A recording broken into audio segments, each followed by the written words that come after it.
1장 마지막까지 우리 한번 같이 읽습니다. 15절부터 같이 읽겠습니다. 나오미가 또 이르되 보라 내 동서는 그의 백성과 그의 신들에게로 돌아가나니 너도 너의 동서를 따라 돌아가라 하니 룻이 이르되 내게 어머니를 떠나며 어머니를 따르지 말고 돌아가라 강권하지 마옵소서. 어머니께서 가시는 곳에 나도 가고 어머니께서 머무시는 곳에 나도 머물겠나이다. 어머니의 백성이 나의 백성이 되고 어머니의 하나님이 나의 하나님이 되시리니 어머니께서 죽으시는 곳에서 나도 죽어 거기 묻힐 것이라. 만일 내가 죽는 일 외에 어머니를 떠나면 여호와께서 내게 벌을 내리시고 더 내리시기를 원하나이다 하는지라. 나오미가 룻이 자기와 함께 하기로 굳게 결심함을 보고 그에게 말하기를 그치니라. 이에 그 두 사람이 베들레헴까지 갔더라. 베들레헴에 이를 때 온 성읍이 그들로 말미암아 떠들며 이르기를 이가 나오미냐 하는지라. 나오미가 그들에게 이르되 나를 나오미라 부르지 말고 나를 마라라 부르라. 이는 전능자가 나를 심히 괴롭게 하셨음이니라. 내가 풍족하게 나갔더니 여호와께서 내게 비어 돌아오게 하셨느니라. 여호와께서 나를 징벌하셨고 전능자가 나를 괴롭게 하셨거늘 너희가 어찌 나를 나오미라 부르느냐 하니라. 나오미가 모압 지방에서 그의 며느리 모압 여인 룻과 함께 돌아왔는데 그들이 보루 추수 시작할 때 베들레헴에 이르렀더라. 아멘. 어제 우리 읽은 말씀에서는 어떤 결정이 만들어졌는가 하는 그 대화의 부분은 많이 다루지 않았습니다. 그래서 오늘 그 말씀부터 해서 마지막까지 같이 한번 묵상하겠습니다. 상황이 어떻게 된 건 이제 아시겠죠, 그죠? 이제 세 과부가 남았어요. 나오미라는 과부 시어머니와 오르바와 룻이라는 두 과부가 남은 겁니다. 근데 이제 하나님께서 자기 백성을 돌보셨다는 얘기를 나오미가 듣고 돌아갑니다. 그죠? 일어서서 돌아갔다 그랬어요. 일어서서 돌아가는 게 터미널에서 우리가 할 일인데 터미널에서 중요한 거는 어디로 가느냐입니다. 아무데나 향방 없이 가면 안 되고 돌아갈 곳으로 가야 합니다. 베들레헴을 향해서 이제 가는 거죠. 근데 베들레헴을 향해서 가려고 하는 그 길에 길을 가다가 말이죠. 그러니까 이제 이걸 보면 참 여기 이렇게 짧게 설명이 됐지만 하나님께서 자기 백성을 돌보셨다는 소식을 듣고 나오미가 야 돌아가자. 이제 돌아가야 살 것 같다. 거기밖에 살 길이 없어. 그리고 일어나서 이제 딸과 같은 며느리 둘을 데리고 가는 거예요. 근데 길을 가다가 생각해 보니까 이런 생각이 드는 겁니다. 그래서 나오미가 8절에 이렇게 말합니다. 나오미가 두 며느리에게 이르되 너희는 각기 너희 어머니 집으로 돌아가라. 이제 가다가 정신이 든 거죠. 얘들아, 너 이제 친정으로 가야 되겠다. 친정으로 가라. 이때 이 나오미가 친정으로 그 두 며느리를 보내는 거는 섭섭해서 보내는 게 아닙니다. 너희들이 나한테 잘못했다. 그래서 이제 됐다. 이거 이제 그만하면 됐다. 그래서 보내는 게 아니에요. 왜냐하면 그 이유가 이렇게 설명이 돼 있어요. 어떻게 해요? 너희가 죽은 자들과 그러니까 내 남편과 내 아들들이겠죠, 그죠? 죽은 자들과 나를 선대한 것 같이 그대로 여호와께서 너희를 선대하기를 원한다. 헤세드하기를 원한다. 이런 뜻이에요. 그러니까 이 두 며느리가 진짜 잘한 겁니다. 괜찮은 며느리예요. 여호와께서 너에게 허락하사 각기 남편의 집에서 위로를 받게 하시기를 원한다. 이제 위로받는다는 뜻이 뭔지 어제 말씀드렸습니다. 이제 나하고 가면 말이지 이 길은 내가 아무리 생각해봐도 너희들이 안식을 찾을 수가 없어.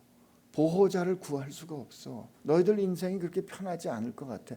차라리 이제 법적으로 봐도 말이다. 남편이 죽었으니 다시 시집 가도 되잖아. 이게 우리 유대 율법에 봐도 괜찮아. 그러니까 가서 새 출발해. 나는 너희들 보호할 수가 없어.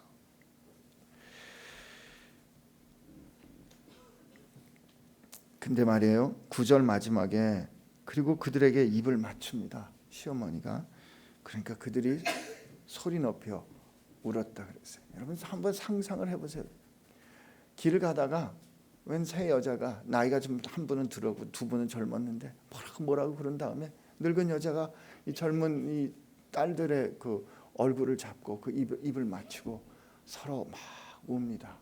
사연이 얼마나 기구하길래 그렇게 됐겠어요. 근데 그때 나오미에게 그 둘이 이렇게 한참 울다가 이렇게 말합니다. 아닙니다. 우리는 어머니와 함께 어머니 백성에게로 돌아가겠습니다. 여러분 두 며느리 괜찮죠? 이제 시어머니들만 끄덕끄덕 하신 것 같아요. 시어머니 되고 싶은 사람들. 여러분 우리가 그러니까 이제 우리가 어머니랑 같이 가겠습니다. 그랬더니 나오미가 이제 좀 더 구체적으로 설명을 해줍니다. 내 딸들아, 제발 돌아가. 여기 요 1절에 말이죠. 1장에 돌아가라는 말이 엄청나게 많이 나와요. 돌아가. 이제 끝났어. 너희가 어찌 나와 함께 가려느냐. 내 태중에 생각해봐라. 이제 내 태중에 내 태중에 너희 남편 될 아들들이 아직 있느냐? 내가 이 유대 법은 어때요? 만약에 이제 그 형이 죽으면 동생이 형수에게 결혼을 합니다. 왜요? 집안을 잇기 위해서 그런 거죠. 그러니까 자기의 두 아들이 죽었으니까 유대 율법이나 풍속으로 보면 이 며느리가 진짜 며느리가 돼서 이 집안을 이으려면은 또 자식이 있어야 돼요. 또 아들이 있어야 되는데 지금 내가 나이가 얼마고 이 아들도 없는 거예요. 그리고 이제 뭐라고 이제 얘기를 하냐면 지금 내 아들이 없지 않느냐. 그러니까 내 딸들아 돌아가라. 나는 이미 늙어서 남편을 두지 못할지라. 결혼을 해도 아기를 낳을 수가 없다 이 뜻이에요. 가령 내가 소망이 있다. 내가 아기를 낳을 수 있다고 하자. 오늘 밤에 남편을 둬 두 아들을 오늘 낳는다고 할지라도 너희들이 그들이 자라기까지 어떻게 기다리겠어? 남편 없이 어떻게 지내겠어? 내 딸들아 그렇지 아니하니 돌아가라. 여러분 이렇게 말하는 그 속이 아니겠죠, 그죠? 근데 정확하고 정직하게 자기 현실을 봅니다. 내가 보니까 도저히 안 되겠어. 그리고 이 모든 현실을 나오미가 어떻게 해석했어요? 13절 말미에 여호와의 손이 나를 치셨으므로 나는 너희로 말미암아 더욱 마음이 아프도다. 이때 이 마음이 아프다 하는 아프다가 마음이 마라하도다 이 뜻이. 마음이 마라하도다. 마음이 아파. 괴로워. 근데 이 너희로 말미암아라는 뜻은 이런 뜻이에요. 내가 지금 아픈 이 고통은 너희들이 감당하기가 어려워. 첫 번째는 그런 뜻입니다. 내가 겪고 있는 이 고통은 너희들 감당하기가 어려워. 그러니까 차라리 너희들은 그 짐 지지 말고 가. 그리고 두 번째는 너희들을 보면 볼수록 내가 괴로워. 너희들 보면 볼수록 내가 아파. 너희들 때문에 내가 마음이 괴로우니까 차라리 돌아가라. 나 혼자 하나님께 벌 받는 거로 끝났으면 좋겠어. 그들이 소리를 높여 다시 울더니 오르바는 그의 시어머니에게 입을 맞추되, 이게 입을 맞췄다는 말이 이별의 인사를 하되 룻은 그를 붙쫓았더라. 룻은 시어머니 나오미를 쫓았습니다. 이런 이제 결정의 차이가 나는 겁니다. 네, 여러분 여기까지 쫓아오면서 우리는 쉽게 오르바를 이렇게 정죄합니다. 결국 그는 결정적인 순간에 언약 안에 머물러 있지 못했던 점은 분명합니다. 그러나 저는 여기까지 쫓아오면서 말이죠. 적어도 오늘을 사는 그리스도인들이 이 오르바와 룻 정도 그리고 나오미 사이에 있었던 이런 서로를 존중하고 서로를 염려하는 그런 태도가 우리에게 있는가 하는 거 한번 질문해 보고 싶어요. 이 사람들이 말이죠. 괜찮습니다. 인간적으로 봐도 참 괜찮습니다. 우리는 그 신앙이라는 이름으로 용서받았다는 이름으로 인간적이지 못한 거를 그냥 쉽게 무시하는데 그렇지 않습니다. 여러분 우리 여기서 이거 배워야 됩니다. 이 힘들고 어려운 때 말이에요. 이게 정말 상황이 절박한 이때에 이거는 인간다운 사람이라면 이렇게 할 수 있습니다. 이거 이렇게 하는 게 이게 그리스도인다운 거예요. 여러분 힘들고 어려운데 누군가 힘들고 어려운데 가가지고 하나님의 뜻 함부로 얘기하지 마셨으면 좋겠어요. 힘들고 어려워서 내가 왜 이렇게 아플까? 내가 왜 이런 일을 겪어야 할까? 그랬는데 가가지고 네가 죄져 가지고 말이야. 네가 그렇게 교회 안 다니더니 하나님이 너를 치셨다. 그 고백은 그 사람이 해야 돼요. 오늘도 보세요. 나오미가 하잖아요. 하나님이 나를 치셨다라고 그가 깨달아서 그의 입술로 고백해야지. 옆에서는 말이죠.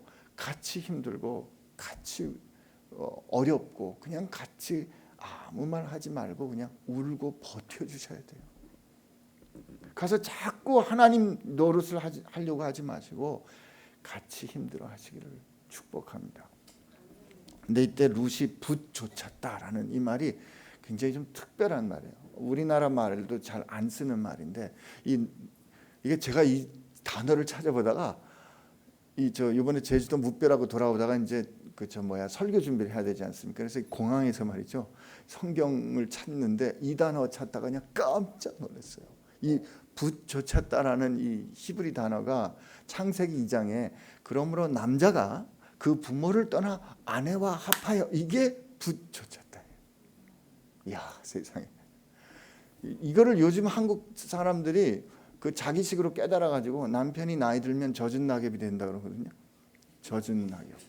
이게 부터 부인에게 딱 쫓아다니는 거. 붓조차다니는 게 젖은 낙엽 되는 거예요. 남편이 자기 아내에게 합하여라는 뜻이 물론 이게 뜻마다 조금 상황이 다르겠습니다만 저는 그렇게 느껴지는 거예요. 이게 붓줬다라는 말이 그렇게 딱 떨어지지 않고 젖은 낙엽처럼 딱 붙어가지고 어딜 가든지 떨어지지 않는다. 이게 신명기 말씀에는 어떻게 말씀이 되냐면 하나님 말씀을 들어 하나님 말씀대로 행하여 하나님 명령대로 순종하여 하나님을 떠나지 않는 것 이거를 붙잡는다. 신명기 10장, 11장, 13장 이런데 하나님의 명령을 준행해서 하나님 말씀대로 살아가는 삶의 상태를 하나님을 붙잡는다. 이게 남편이 아내와 합하는 거고요. 오늘 룻이 나오미를 붙잡는 겁니다.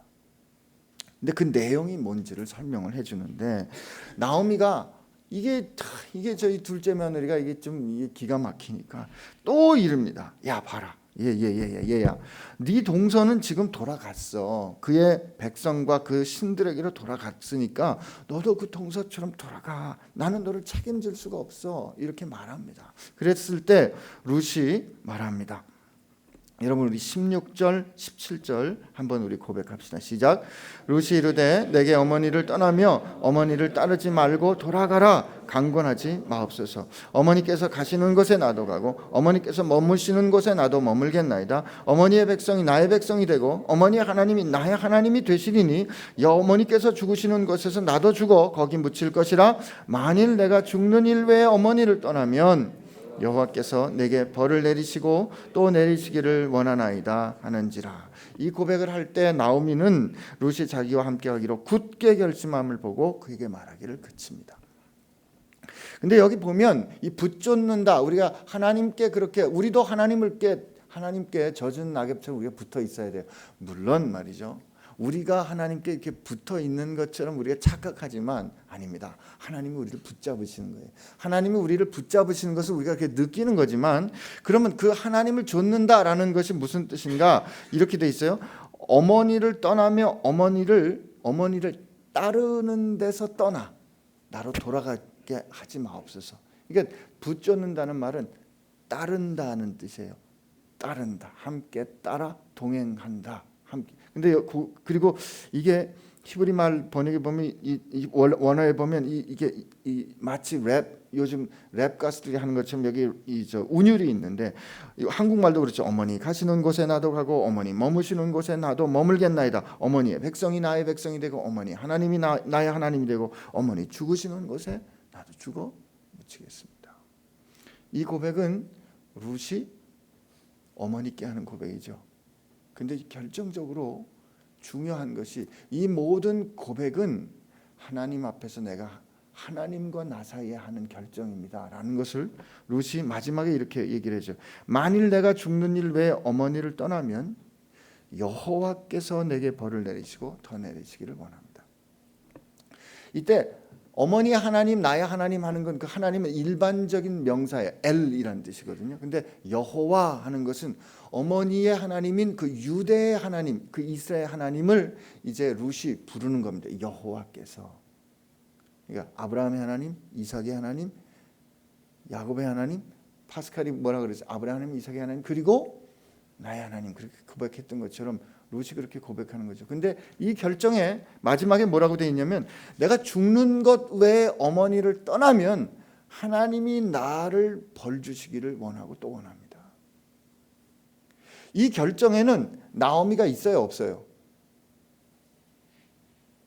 이 책임지는 내용에는 말이죠, 물론 나오미를 따라가는 거죠. 그러나 이 룻이 하는 이 결정의 내용에는, 나오미 당신이 만약에 나한테 잘해주면, 내가 당신을 이렇게 쫓아갔는데 쫓아간 사람답게 나를 그래도 인정해주면, 그런데 혹시 인정해주지 않으면 내 결정에 대해서 어떤 결과가 생기면 이라는 조건이 없는 거예요.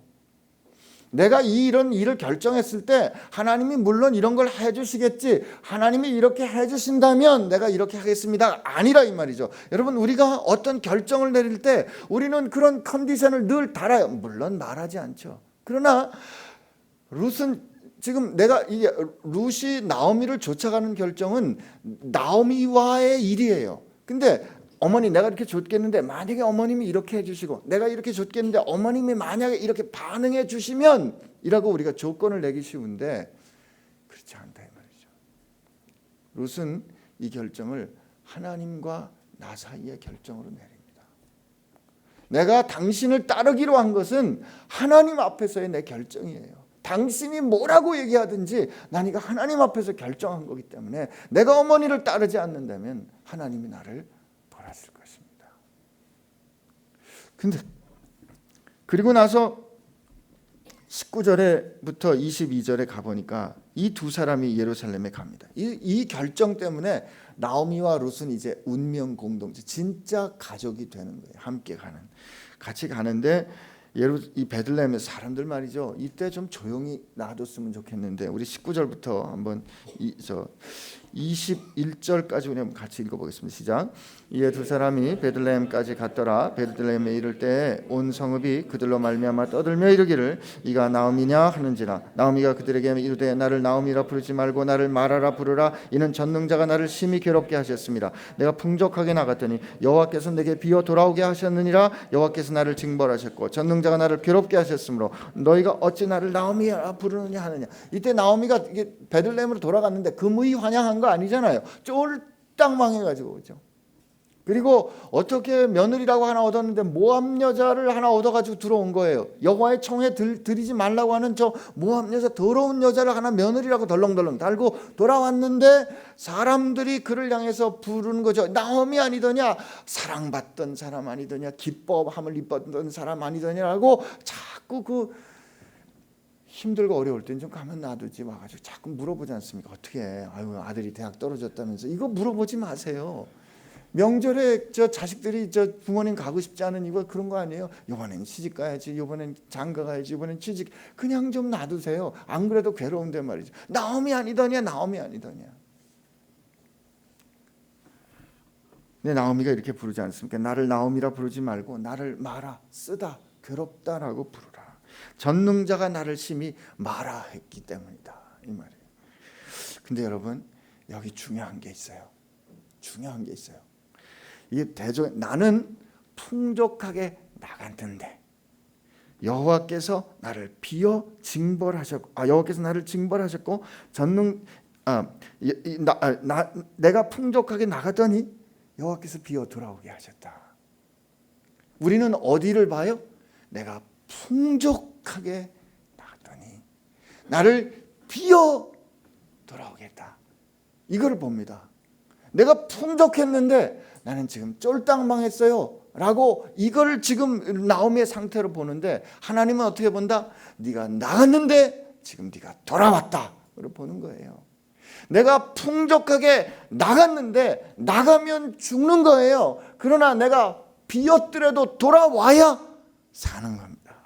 여기 놀라운 고백이 있어요. 그가 지금 괴롭고 힘들지만 내가 풍족해서 내 뜻을 쫓아 하나님 품을 떠나 나갔지만 하나님은 나를 비우더라도 나를 괴롭게 하더라도 하나님은 나를 돌아오게 하신 거죠. 여러분, 하나님은 우리를 그 품에 돌아오게 하십니다. 근데 그게 겪어내기가 쓴 거죠. 근데 깨달아요. 나오미가 깨달아요. 하나님 나를 이렇게 쓰게 하셔서 쓰게 하지 않으시면, 나로 괴롭게 하지 않으면 하나님을 기억하지 않으니까, 하나님을 돌아보지 않으니까 하나님 나로 비게 하셔서 다른 것 의지할 것 없게 하셔서 하나님 앞에 돌아오게 하셨군요 라고 고백하는 거죠. 여러분, 우리가 풍족하게 나가는 게 사는 것이 아니라 비더라도 죽게 돌아오는 게 사는 길임을 잊지 마시길 바랍니다. 우리가 안 하면요, 여호와의 손이 우리를 치셔서 우리를 그렇게 끌으실 겁니다. 그게 하나님의 사랑입니다. 22절에 보니까 나오미가 모압 지방에서 그의 며느리 모압 여인 룻과 함께 돌아왔는데 그들이 보리 추수 시작할 때 베들레헴에 이르렀더라. 이게 영화를 보면 장을 기가 막히게 나눴어요. 영화를 보면 영화가 이제 다음 씬으로 넘어가는데 이 사람 쫄딱망한 남루한 두 여자가 떠났던 베들레헴으로 다 돌아오는데 사람들 시끌시끌한데 날 도대체 좀 우리를 좀 가만 놔둬, 우리 괴로워 죽겠어요라고 하는 그 장면에 저들의 추수할 보리들이 이렇게 산들산들하면서 다음 편으로 이렇게 되는 거예요. 오늘 말씀을 정리하기 전에 여러분, 하나님은 헤세드가 뭔지 가르쳐 주십니다. 룻이 고백했어요. 어머니 가는 곳에 나도 가고요, 어머니 머무는 곳에 나도 머물고요, 어머니 사는 곳에 내가 살고요, 어머니 죽는 곳에 내가 죽습니다. 어머니 하나님이 나의 하나님입니다. 만약에 내가 이거를 지켜내지 않으면 하나님이 나를 벌하실 겁니다. 얼마나 위대해요. 하나님이, 여러분, 이게 하나님의 사랑이에요. 이게 헤세드예요. 이게 헤세드, 이게 steadfast love예요. 하나님께서 우리를 사랑하시는, 변치 않는 하나님의 사랑이에요. 그의 인자와 하나님의 선하심과 인자하심이 정녕 나를 따르는 이 하나님의 사랑이에요. 이 하나님의 사랑이 이렇게 위대하다고요. 하나님의 사랑이 우리에게 이렇게 나타난 바 됐으니 하나님의 헤세드 사랑의 절정이 예수 그리스도라죠. 근데 주님께서 우리에게 이 헤세드를 하라 그러는 거예요. 지금 내가 아버지가 온전한 것처럼 너희도 온전해. 내가 너희를 사랑한 것 같이 너희도 서로 사랑하라. 내가 너희를 헤세드한 것 같이 너희도 서로 헤세드하라. 그럴 때 우리의 반응은 뭐예요? 주님 못합니다. 우리가 어떻게 그렇게 하겠어요? 근데 오늘 하나님이 룻을 통해서 가르쳐 주는 겁니다. 여러분, 지금 이 룻의 결정이 뭐예요? 제가 7시 1분인데 룻의 결정이 뭐냐고 질문했는데 대답을 안 하시면 어떡합니까? 룻의 결정은 말이죠, 과부된 어머니 쫓아가겠습니다 이거예요. 가면 힘든 거 알고, 가면 어머니 나 괴로워, 너 가면 야 소망이 없어, 그냥 너 돌아가는 게 낫다 얘야. 그랬는데 아닙니다 어머니, 나 어머니 쫓아갈래요. 여러분, 이 결정은요, 세상이 집중하는, 관심하는, 평가해주는 위대한 결정이 아닙니다. 적어도 위대한 결정 정도 되려면 안신기가 대통령이 출마했다, 그래야 여러분들이 저자가 왜 저러나 얘기라도 한번 물어라도 볼 거 아니에요. 근데 과수댁이, 젊은 과수댁이 늙은 과수댁 쫓아갔다, 이건 뉴스거리가 안 된다고요. 관심 갖지 않습니다. 아무도 이 결정을 향해서 위대하다고 말하지 않는다 이거예요.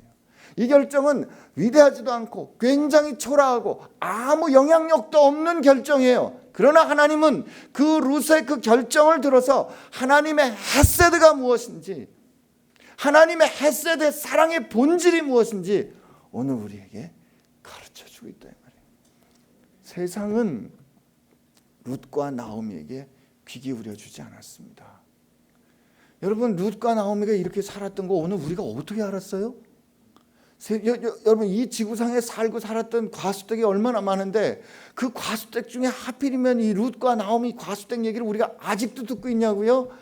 룻의 이 작지만 별거 아니지만 하나님의 헤세드를 드러내는 그 결정에 세상은 귀 기울이지 않았는데 하나님은 귀 기울이셨다는 거죠. 그렇다면 말이죠, 오늘 우리도 그 결정할 수 있습니다. 오늘 우리도 룻처럼 결정할 수 있는 거예요. 어디에서?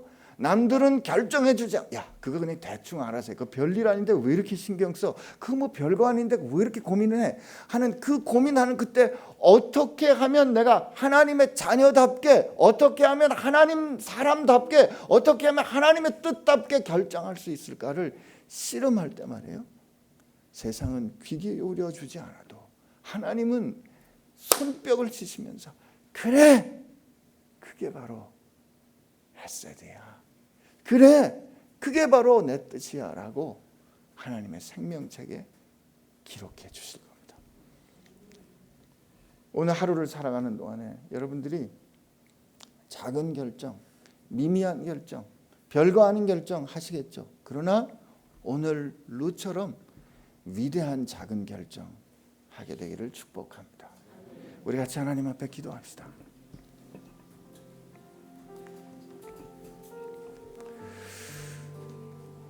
오늘 우리가 깨달아야 할 은혜가 있다면 말이죠, 세상은 귀 기울여 듣지 않고 세상은 눈여겨보지 않지만 하나님은 여러분을 눈여겨보시고 하나님은 여러분의 말과 결정과 마음을 귀 기울여 듣는다는 사실이 여러분 생각할수록 큰 은혜 아닙니까? 그렇다면 하나님, 혹시 내가 이렇게 가면 손해볼 것 같아요. 하나님, 이렇게 결정하는 거 아무 보장도 없어요. 알아주는 사람도 없어요. 그러나 이것이 하나님이 기뻐하시는 길이고 이것이 하나님의 사람다운 길이라면, 결정이라면 나로 할 수 있게 해주세요. 나도 오늘 하루 살아가는 동안에 룻처럼 위대한 작은 결정 내리게 해주세요. 이렇게 하나님 앞에 기도하시기를 축복합니다. 우리 같이 기도합시다. 하나님 아버지, 감사합니다. 오늘 이 시대를 살아가는 동안에 우리는 참 크고 위대하고 사람들이 우리를 눈여겨보는 그런 결정하기를 원합니다. 그렇게 살기를 원합니다. 그러나 하나님, 오늘 이 시간 룻처럼 하나님 앞에서 그렇게 우리의 마음을 돌이켜보시는 하나님 앞에 결정하며 사는 하루 되게 하여 주시고, 하나님, 오늘 우리가 작은 결정이지만 그 사랑의 결정, 그 헤세드의 결정 하나님 내릴 수 있는 우리들 되게 하여 주시고, 하나님 감사합니다. 하나님 감사합니다. 오늘 나오미와 룻을 통해서 하나님의 사랑이 무엇인지 들려주신 것 감사합니다. 하나님의 사랑이 크고 놀랍고 위대한 사랑인데 이렇게 나오미와 룻과 같이 평범하고 인생에 눌린 사람들을 통해서 우리에게 들려주신 것을 보면 하나님이 누군가에게 당신의 사랑이 무엇인지 우리를 통해서 또 들려주실 줄로 믿습니다. 이것이 하나님의 뜻이라면 주님, 그 뜻 오늘 우리의 삶을 통하여 이루어 주옵소서. 우리도 룻처럼 위대하지만 작은 결정 하게 될 줄로 믿습니다. 이제는 우리를 위하여 그 헤세드의 사랑으로 생명을 주신 예수 그리스도의 은혜와 오늘 참 별거 아닌 우리의 결정을 위대한 하나님의 결정으로 기쁘게 받아주시는 아버지 하나님의 사랑하심과 손해볼 것 같은 순간에 용기를 가지고 주님의 사랑과 하나님 닮은 결정할 수 있도록 이끌어주시는 성령님의 인도하심이 오늘 하루 위대한 작은 결정을 만들어내며 살기를 소원하는 사랑하는 지체들 가운데 함께 하시기를 주의 이름으로 축원하옵나이다. 아멘.